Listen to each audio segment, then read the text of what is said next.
Welcome to Lit with Lloyd. I am your host, Lloyd Russell. And I want to give a special thanks to KCAT for sponsoring our show. Today we have a real treat. We have Gail Carriger here. She is an award-winning author and a New York Times Bestselling Author. And we are very pleased to have her. Welcome, Gail, and thank you for coming. Thank you so much for having me. I'm super excited to be here. Good. And that was our studio audience, and maybe they could even clap once more and emit a few vocals. All right. I think we've got them ready. Yes. All right. Here is my first question to you. How did you go from archaeologist to novelist? In 5 words or less. With strange reluctance and a lot of serendipity and luck. No, I've always enjoyed writing a lot, but I did grow up in a sort of commune/off-grid kind of rural environment surrounded by poets. And so I thought the one thing you could never make money off of was writing. So that would be a terrible career path.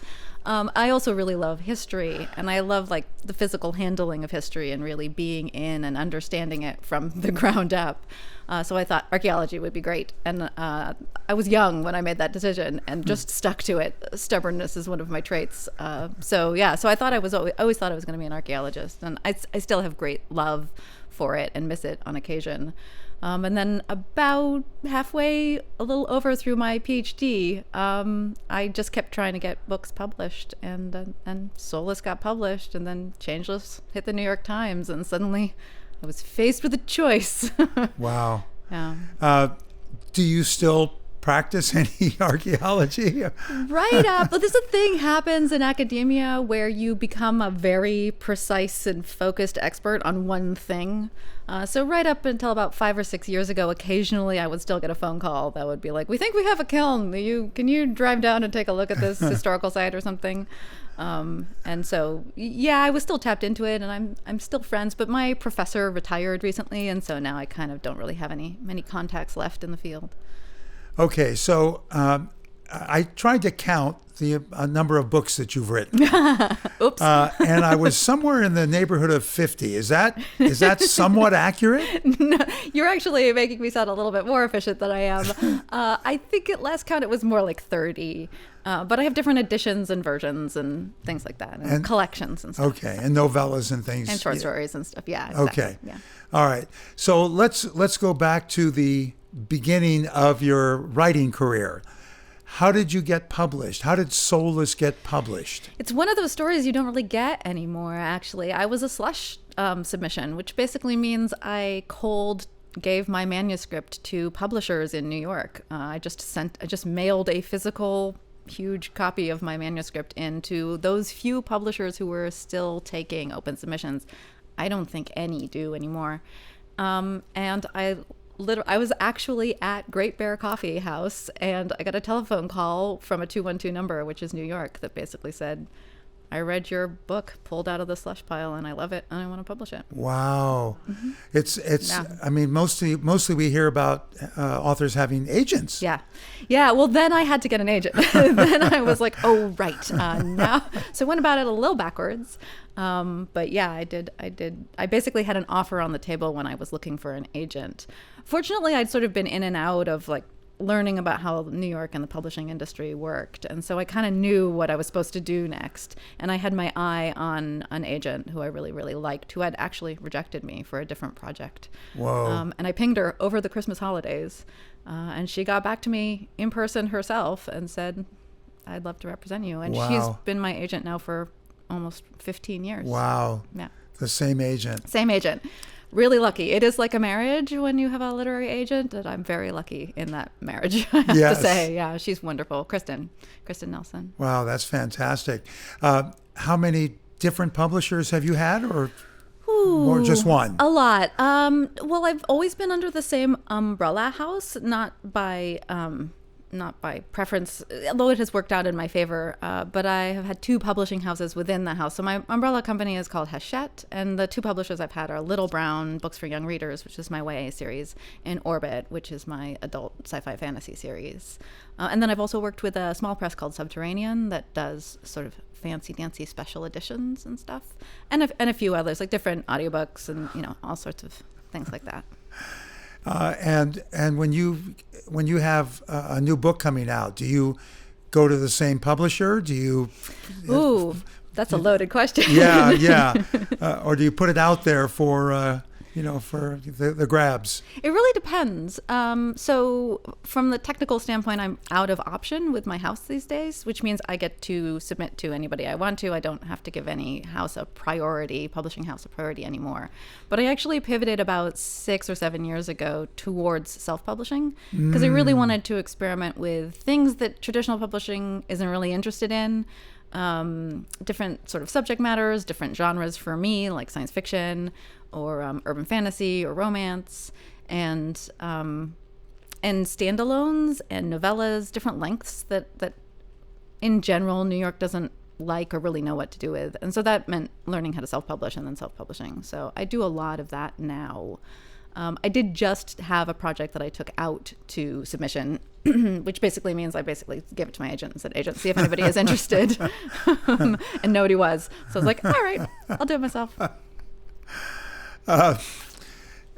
Speaking of your different genres, and keeping in mind that we only have 30 minutes total. Okay.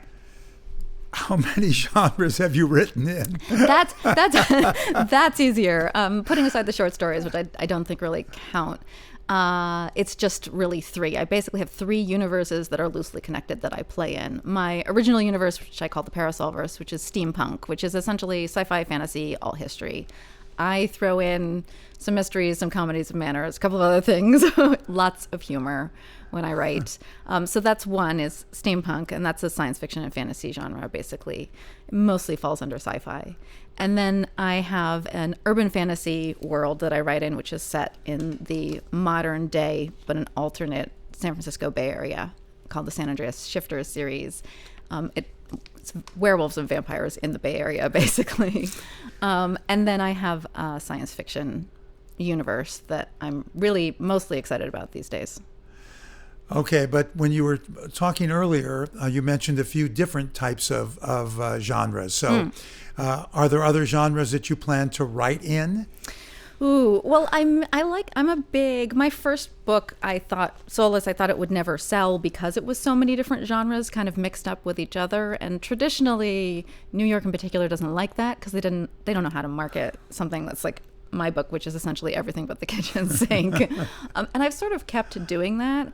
So I'll pick up something like urban fantasy and then I'll throw a couple of things at it and play with it. Or, for example, the series that I'm going to have coming out this year is young adult space opera. And that's just like, there's no market for that, but I can't help it. I just have to write whatever amuses me at the time. So. Well, we know that you have a large following. Aw, yes, correct? They're fabulous. Okay. I love them so much. And in fact, a number of people who responded said that you're their favorite author, and so you're obviously well known and well received. When you go out when you give your agent a book, and do you find that there are several publishers that are vying for it, and are they making offers and things? It depends. So publishers are savvy to what they need, to their own numbers in terms of what they have to sell to make a book profitable. So when I do something like YA space opera, for which there is no market, even if it's me, they're not going to publish it.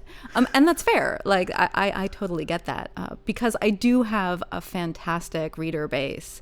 I know that I can publish it and it will all be fine anyway. But if I wrote something that was on point for the market right now, then yes, I probably would have a bunch of people vying for it. But I don't know that I necessarily want to do that. I want to write whatever. At this point in my career, after after 12 years, I want to write what I want to write. And I know that if it's me, if it's my voice, if it has a lot of elements that my readers really love, which tend to be things like found family and queer representation and, just things that I call my books hugs. They're book hugs. I want my books to leave people smiling and with a sense of comfort, kind of like a hot water bottle or a fuzzy blanket or something. And so I know that if I deliver that, then my readers at least are going to be happy, and they're the ones I care about the most. Well, I've been told that the big advantage of having a publisher, a publishing house, is the scope and their following. But since you have so many followers, it almost seems like it doesn't make that much sense to go to a publishing house. It really, like I said, it really depends on the project, and sometimes it depends on like my kind of curiosity about what's going on in the industry. So New York is very strange right now, the publishing industry. There's a strike going on. There's a lot of stuff happening. And so I submitted this most recent series mostly just to see what kind of responses I was getting these days. And of course, if somebody really wanted it, I would have gone in with good faith to negotiate. But I was just sort of like, well, what do they think the future of the book industry is right now? Like, what do they think of a project like this? And I got a lot of very positive responses. A lot of acquiring editors still like kind of my voice and my style and the comforting nature of it. But a lot of them also were like, we can't see us as a large publisher making a profit on a book like this. So I thought it was interesting for me because I do straddle these two worlds. I straddle the traditional publishing world and the indie publishing world. And I'm always interested in how they cross over. Yeah. But to sort of answer your question from the core, like I am entirely aware that because of when my first book was published, which was way back in 2009, and because of when those books became super popular, which was in the 2010s kind of thing, that really gave me a platform. And I happened to be savvy enough to, capitalize on it, partly because I accidentally, on purpose, I'm not sure, basically wrote books that went out there and found my people. Like people I was like, oh yeah, like we would go shopping together, we'd hang out and have tea together. Like all of my readers, like I can always spot my readers at events when I'm like, oh yeah, that's my signing line. Like they're chatting with each other, they're dressed beautifully. I'm like, those are my people. So like my books very much, and my style of writing books certainly works in my favor in regards to building a community. That's for sure. Yeah. This is a question I've never asked an author. It just came to me. If you self-publish, is there still a possibility that it can be a New York Times bestselling, or does that have to go through a traditional publisher? There are ways to hack the list, but then somebody becomes savvy, hacks it, and then New York Times closes that gap. It is very, very difficult. I mean, you do get things like The Martian, for example, which was a self-published book that then got a movie deal that then hit the list and stuff like that. But it's very difficult to do just because the way the engine is set up in terms of distribution and wholesaling and stuff like that. So it's very hard to do. You can make the USA Today list much easier, but the New York Times is pretty impossible to crack, I think, these days. Without a publisher. Are all your books in ebook and audio? Yeah, I work really hard to make sure things get into all three formats, so print, ebook, and audio. Audio sometimes takes a little bit more time just because it's expensive to hire a professional narrator, and it just takes time to get it through the QA process, quality assurance, in terms of like making sure the sound is good and all that sort of stuff. So audio is sometimes a little bit delayed. But frankly, my audio was delayed with my traditional publisher for the first couple of books as well. So that's not uncommon. But yeah, I do try some of the shorter works, and some of I do occasionally drop like special extra bits that's just like directly for my newsletter subscribers, for example. And those don't always make it into audio simply because the format is too weird. It's not really a story, so to speak. Do you have default cover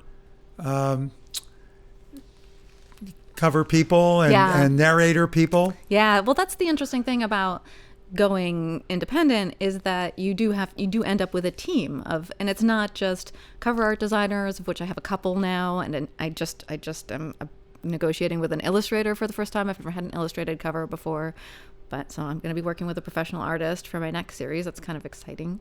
But there's also, I need a editorial team in place. I am not an author who believes that I can self-edit myself. So I have to hire a developmental editor. And then I also have to hire a copy editor. And occasionally I'll even get a proof editor or a historical copy editor as well, if it's one of the steampunk books, because I do try to make my Victorian bits accurate, which means I need an editor who specializes in that time period. I also will hire sensitivity readers if I'm writing characters that are not my identification. So yeah, it does get expensive. There is a whole team in place.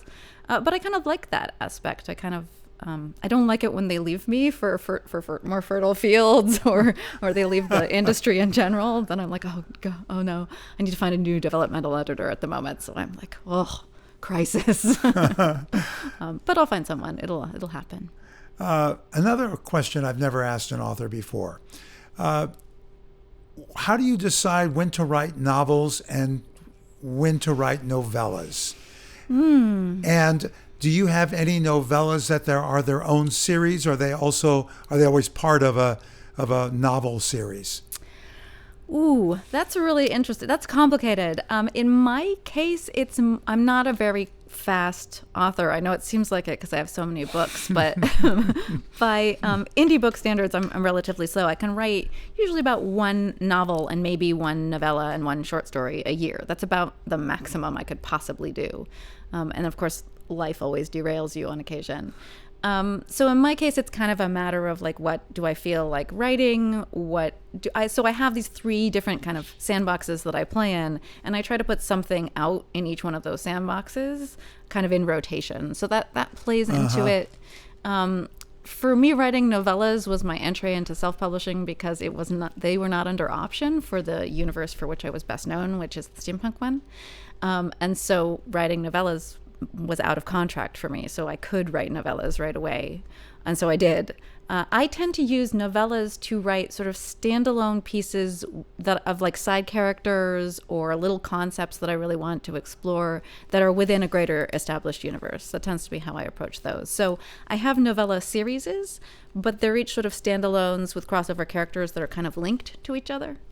So you could pick up any one of those novellas and it would introduce new characters, but it would be in a universe where some of the side characters maybe are old friends or familiar, that kind of thing. Generally speaking, if I'm doing a new universe, it'll be something novel length or longer. Yeah. Educate us on the range of pages for short story, novella, and novel. It really depends on what genre you write in. So the romance genre, generally speaking, has shorter word lengths, and of course, so does young adult. And then the science fiction and fantasy genre has sort of traditional word lengths that are kind of dictated by SFWA, the Science Fiction Fantasy Writers of America. So it sort of depends. I was raised in sci-fi fantasy, came up in the con scene, and so I tend to think in terms of what SFF talks about in terms of the length. So for me, anything under 50,000 words is a novella. Okay. Anything over 50, sort of 50 to 80 is sort of the gray area. And that used to be the provenance of pulps.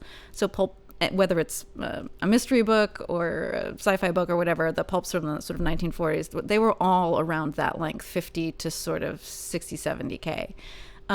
YA tends to be 70 to 90, and then sorry, I'm speaking in 1,000 words, everybody.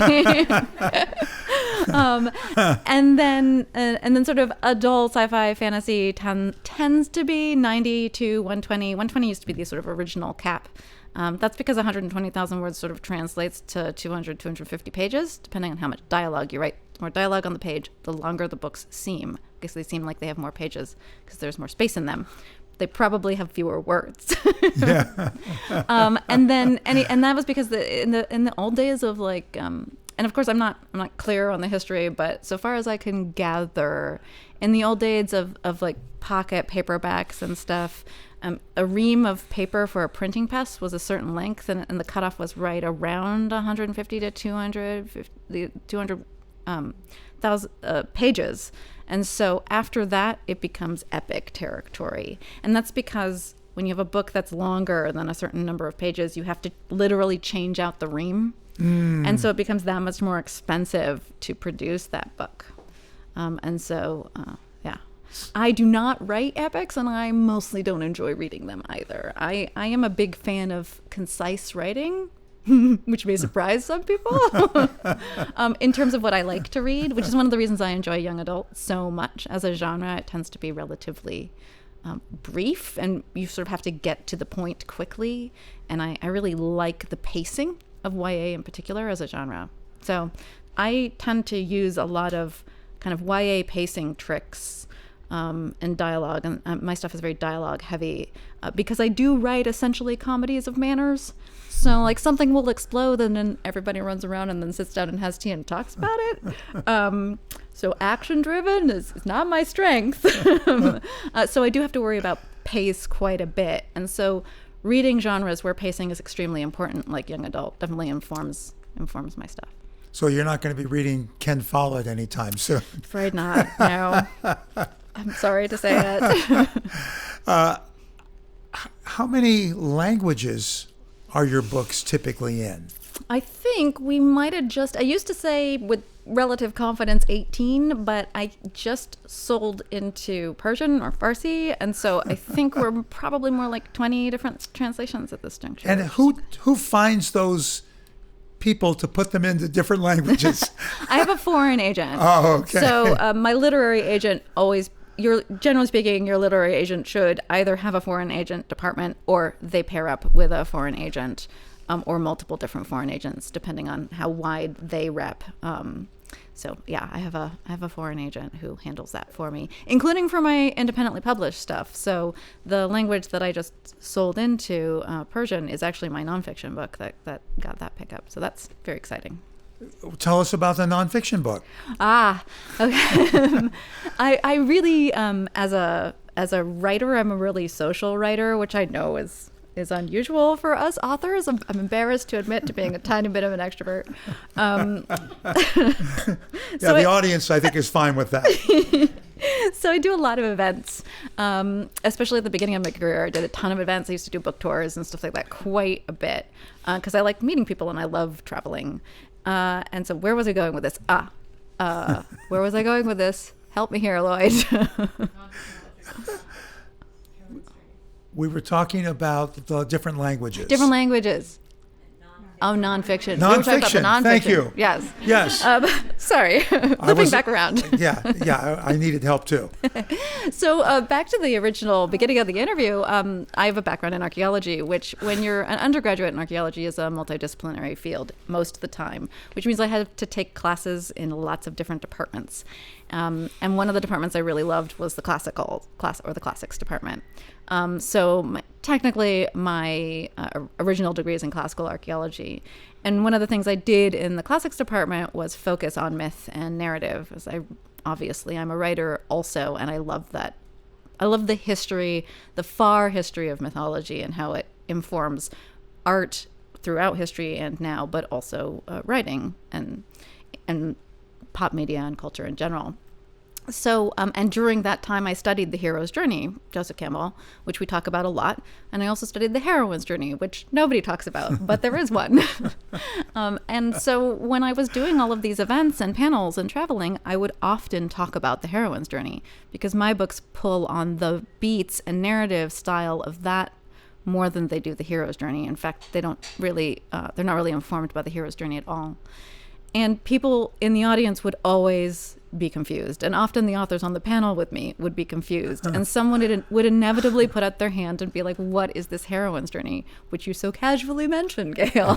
And I'd be like, well, I'd point you at a book, but there isn't one. And it was definitely one of those things. My very British mother is prone to saying, she who spots the problem is responsible for the solution, darling. So finally I was like, well, no one's writing this book. I seem to be the only one with the patch that's needed at this juncture. It isn't my academic expertise, but I have enough of a foundation of just loving this beat, and being an academic, so I do know how to write a nonfiction book, and so I wrote the book, basically. And when did that get published? That was a couple of years ago. I want to say 2019. Yeah, and it's basically a toolkit to train people to identify the heroine's journey as it exists in narrative and movies and televisions and stuff like that, and also for writers if they would like to write it.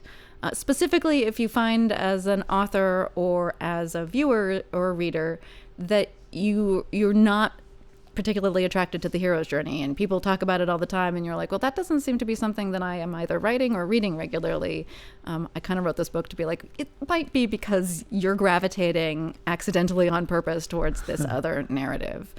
Which is not to say there aren't even more alternatives, particularly from non-Western cultures and stuff. But this is the one I was familiar with, and I was like, okay, I'm writing this book. And it's been really well received so far, for which I'm very, very grateful and somewhat startled. Is there another nonfiction book in your future? I would have said no about 6 months ago, but unfortunately, it seems like there is. I am technically what is called a hybrid author, which means I write both traditionally and indie or independently or self-published. And there's not a lot of information out there for authors like me who are interested in being both, particularly authors who have been traditionally published and would like to try self-publishing. And there's a lot of information for authors who would like to traditionally publish or like to self-publish from the ground up, but making this shift, and I know probably aren't a lot of us, but I find myself answering questions from authors a lot who'd like to follow the sort of, I guess, model that I eventually followed myself accidentally. And so I'm going to write that book, essentially. And it's turning into a textbook, I'm afraid. It's getting very big. But one of the joys of nonfiction is that I can put it down and pick it up again. It's not a story, so I don't get completely drawn into it and immersed in it. So it kind of fits around other aspects of my life comfortably, and I can just drop it and then come back to it. So right now it's been dropped because I'm working on fiction, seriously focused. So it's there, it's waiting. I don't know when it'll come out, but fortunately, yes, there's another nonfiction coming, but it's completely different from the first one. Tell us what happened in Australia with your Parasol series. I mean, was there something about a game and a convention? No? Australia? She's scared. I thought I read on your bio that series was turned into some kind of game. It has been. I mean, it's not licensed. But people will approach me for like role playing games and things like that, and occasionally like spontaneous one convention card games and things. So yeah, that happens a lot. My characters are very visual. I mean, steampunk, especially, my first universe, and so and I'm an archaeologist, so I tend to give characters objects that they're defined by. So like my main character in the Parasol Protectorate series has a parasol, which is sort of a Swiss Army knife kind of parasol that has all these sort of gadgets and things in it. And then my main character in my young adult series has a bladed fan. She's an assassin character. So I tend to kind of give characters visual handles, for lack of a better term. It makes them very fun for people to cosplay, and so they do a lot. And so again, one of the reasons I can see my people at conventions is because they're dressed as my characters on occasion. But yeah, so that happens quite a bit in the steampunk world in particular, because obviously people who are into reading steampunk and dressing up as steampunk love creating attire that kind of goes with a theme. Yeah. So I made up Australia? I don't know where you pulled that. It's certainly possible. The books are definitely published in Australia. I've been to a couple of events down there. No, maybe that's what I read. Have you been approached by any TV or movie studios? Several times now, yes. In fact, if anybody is interested out there, you can Google Gail Carriger film option, and the most recent one will come up, but also me talking about that an option does not an actual movie make, because the Parasol Protectorate books in particular have been in and out of option on multiple occasions. I think this is my third or fourth option that I'm in right now. And this one is with an animation studio, and I'm really excited about it. But I am from Northern California, and Hollywood is in Southern California, and therefore I am deeply suspicious of everything to do with Hollywood. So in very short, don't bank on it. Let me assure you that you are not the first or 10th or 20th author to say that there have been options, and it seems like it's so difficult to actually have that happen. They call it developmental hell for a reason. An author friend of mine once described it as somebody comes up to you and hands you a fistful of money and a puppy, and then turns around and walks away. That's what a film option is like. You're like, what do I do with both of these things? Okay, well, we are now going to turn to the audience and let them ask you some questions. Yay! My favorite. Okay, good. We have our first question right over there. Hi, thank you for speaking with us. Also, I have a question regarding self-publishing. What is the process involved in doing that? Okay. Logistical or emotional, physical? Generally speaking, oh God, this is a doozy. For me, the process involves having a finished manuscript first. There isn't much point if your book is not done. And then I usually start reaching out to all of my contract workers. So I'll reach out to my developmental editor and my cover art designer and my copy editor to try and get everything scheduled, because they are also busy people with lots of other authors who aren't me that they're looking after and taking care of. And that sort of gives me a loose idea when I can put things kind of into production, so I'll know when I have a release date. I don't announce a release date for a book until that book is ready for pre-order. That's because I have such a rabid base of readers who want to immediately order the thing once I've announced it. And that's usually about 90 days before it comes out. I'll put the book up for pre-order. And then I start telling everybody. I tell my newsletter, and they get to see the cover art first, for example. They get the pre-order first as well. They get everything first. They're special. And and then I start talking about it on social media, et cetera, et cetera.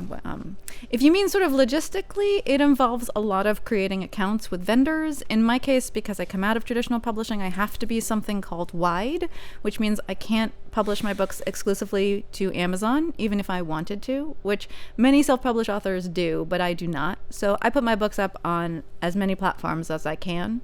And that's because my readers expect that of me, because they found me on many platforms because I come from a traditional background. And so that means I have multiple accounts with multiple different vendors. So I have to upload to all those different vendors for various reasons.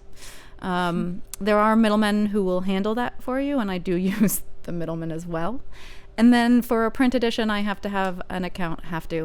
I have an account with both Ingram and with Amazon for producing a print edition. So all of my print editions, there are two of them, essentially from two different printing presses.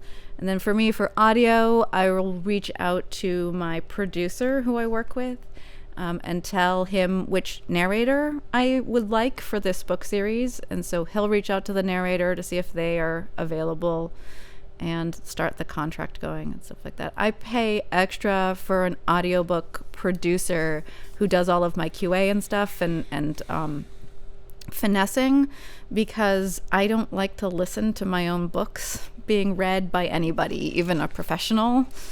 It's a little bit like rereading one of my own books. I just hear flaws constantly, and I just want to keep fixing stuff. So I can't bear it. So I have to put my trust completely into someone else, and so I have a producer for that. Not most indie authors don't. Most indie authors use like a royalty share option or something like Findaway Voices to pair them up with a narrator. My other thing is my mother is British, and my My family is British. I spent quite a bit of time in the UK when I was a kid. That's the voice you hear when you read my steampunk stuff, is my mother's voice. She read to me when I was a kid. Everybody out there, if you would like your kids to be writers, read to them. Read to them a lot when they're young. But that means that I am very sensitive to mock British accents. So if I have a British character as a main character, I require an actually British narrator, not an American pretending to be British, because I can always hear them pretending. Okay, anybody else? Fabulous, thank you. I'm not going to stand up because I'm no taller standing than I am sitting. It's really a pleasure to meet you. I wanted to ask you about social media. You have a rabid fan base, and you have your blog and your website, but things have changed since your first book came out. Sure have. Exploded in the social media realm, and I kind of wanted to know if you feel like that has changed your voice or who you're writing for. You have a lot more people informing in on what they do like and don't like about your work. So are you writing more for your audience than you think you were when you started? Ooh, Good question. What a good question. That's really interesting. It has changed a lot. We're talking about 15 years pretty much. I should say to start that I came into being an author and being on social media enjoying it. And that's different from a lot of authors, I think. I still like it. I like it in a way that, like, I wouldn't be on a platform if I didn't enjoy being there, which is why I'm not on TikTok. No offense to anybody who loves TikTok, but I really tried, and I'm like, short form video isn't for me. I don't consume reels. I've never been interested in that particular type of media, and it just means that it's not a playground I want to play in. So that's still my approach, is I will sort of jump on a new social media platform and take a look at it and play with it and see if I like it and see if my readers are there and want to interact with me. But that is the thing I would say I did first and most and haven't changed about my attitude on social media, which is I am on social media platforms to interact with my readers, not with other authors, not with politics, not with anything. I'm not there to consume news. I'm there purely for my readers. So if they're there and they chat with me, then that's what happens. So anything I post is only about things that pertain to what interests me and what relates to my universe. So if you follow me on Twitter, for example, you will get a lot of tea and Victorian outfits, and I posted about being in a coffee shop recently, stuff like that. And that has made, in a strange way, sort of little micro safe spaces for me and for my readers in an odd way. I have a very popular Facebook group. It's now almost 40,000 people. And I have moderators who are really strict and keep it fun and lighthearted. Like I said, my books are book hugs, and I kind of want to make sure my social media presences are that way too. I'm very block happy, so if I get wigged out by anything, I'll just block them, whoever they are, because I think it's important to protect myself as well, as a somewhat public figure. So yeah, so in that arena, it hasn't changed. In terms of sort of like where people are and where people react and talk, that has shifted quite a bit. I come from obviously an archaeology background. My first master's degree is an MS. I like the science and the statistical and the data analyst side of archaeology, and I apply that to my own career as an author. You have no idea how many spreadsheets I have, and they are all color-coded. I love organizing things. It's very strange and creative, and I get it. I like to joke that I'm probably one of the only authors who actually reads her royalties from start to finish. Hachette, my publishing house, sends me a royalty report that is 72 pages long. Whoa. With graphs. Makes me very happy. But also have caught mistakes. Strangely enough, always in the publisher's favor, those mistakes. Shocker. Yeah, so I actually like the data side. So I have watched the ebb and flow of things like Facebook Zero when it was instituted in 2017, and then recent updates on Facebook where they pretty much sort of throttled pages. For those of you who are not on the deep end of social media, you won't have known this, but I watched it happen, and I watched everybody sort of shift over to my group. I've watched Twitter attrition. So I've watched my followers just decline on Twitter. That's been interesting. So I keep an eye on that side as well. To answer your question in terms of being informed, I think in the long run, what it has made me do is trust my reader base more than I maybe would have. I have a lot more faith in them. And that's just because they followed me. Like, I wasn't sure they would, but they followed me when I tried a new genre, when I tried urban fantasy, when I tried writing higher heat romance, when I tried writing science fiction. Enough of them followed me to make it worth my while to keep going. And so in a way, they were telling me the reader equivalent of them trusting me. And so I feel more comfortable being more experimental, being a little bit more pushy with my voice into different genres that maybe I certainly wouldn't have, even 5 or 6 years ago. They followed me quite happily when I independently published stuff, and they'll do things like be perfectly happy when I produce a hilariously ridiculous book, which isn't really a book, it's just a collection of my favorite vampire character handing out extremely bad advice to readers who've questioned him over the years on my blog. Like, I just collected all these posts, and people are like, yes, we want to read that, we'll read that. And I think that's a result of having established these sort of little micro ecosystems that are trust based. So for me, it's had very good repercussions, but I'm careful. I'm wearing stilettos and I'm taking very tidy footsteps in these arenas. Okay, so thank you for being here. That closes the book on our podcast for the day. I want to thank KCAT again for putting us on and giving us this fantastic place to have the podcast, and with a great crew. I want to thank Gail Carriger for coming down here to spend time with us here. That's greatly appreciated. I certainly want to thank the audience for their support and enthusiasm.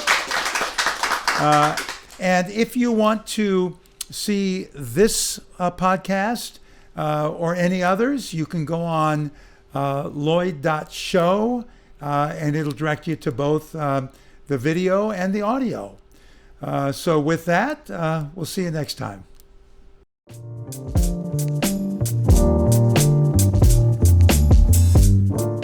You just heard Lit with Lloyd here on KCAT Radio.